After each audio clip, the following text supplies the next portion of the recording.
Hello chess lovers, Soren here, and in today's video I want to share with you an interesting attacking game played by German chess master Emil Josef Diemer. Diemer's opponent's name is Cerff, and this game was played in 1983. Diemer is on the white side and he opened up with d4, to which Cerff answered with g6. e4, we have the modern defense, and this time the h-pawn is hurrying forward to create some problems on the king side. According to Stockfish, in here playing d5 or h5 is a better try, but in the game we have d6, h5, knight f6, h6, forcing black bishop to retreat, bishop d3, c5, d5, knight a6, c3, knight c7, f4. The move f4 is blocking the dark squared bishop's diagonal, and now the pawn on h6 is going to drop. But on the other hand, now white is managing to open up the rook's path and then can put a useful pressure on opponent's king side.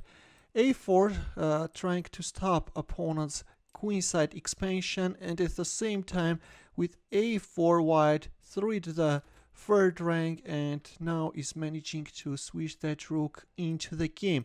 Rook h3. Diemer is playing very aggressively, and let's see how is this going to end up. At the moment he is unpinning the g-pawn to push it forward, and b5 was met with g5, h5, this time we have f5.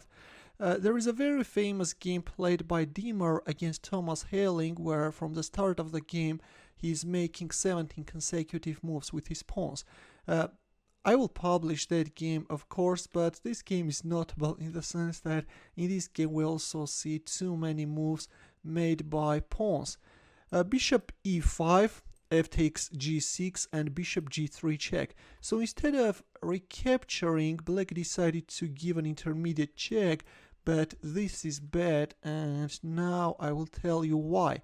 King f1, and only in here black played f takes g6, but this taps into a destructive blow. Can you find white's next moves?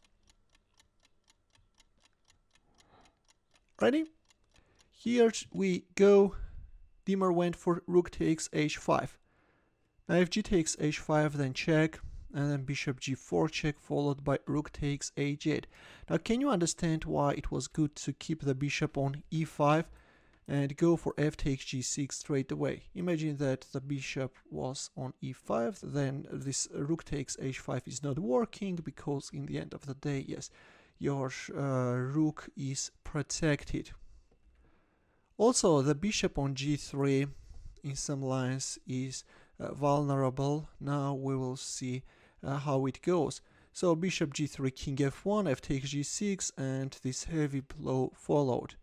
Black recaptured with the rook, bishop takes h5, g takes h5, queen takes h5 check, king d7 check, e6, and this time we have rook h7 check, knight e7, queen takes g3. Yeah, as I told earlier, the bishop on g3 stands vulnerable and white is winning it.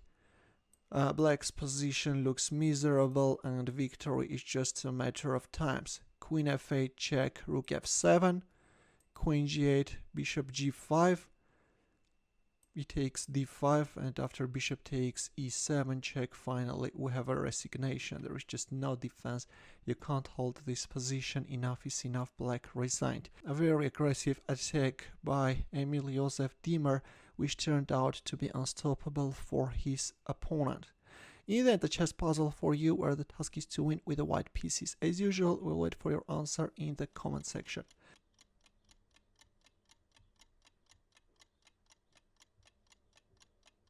Thanks for watching. We'll see you in my next video. Take care.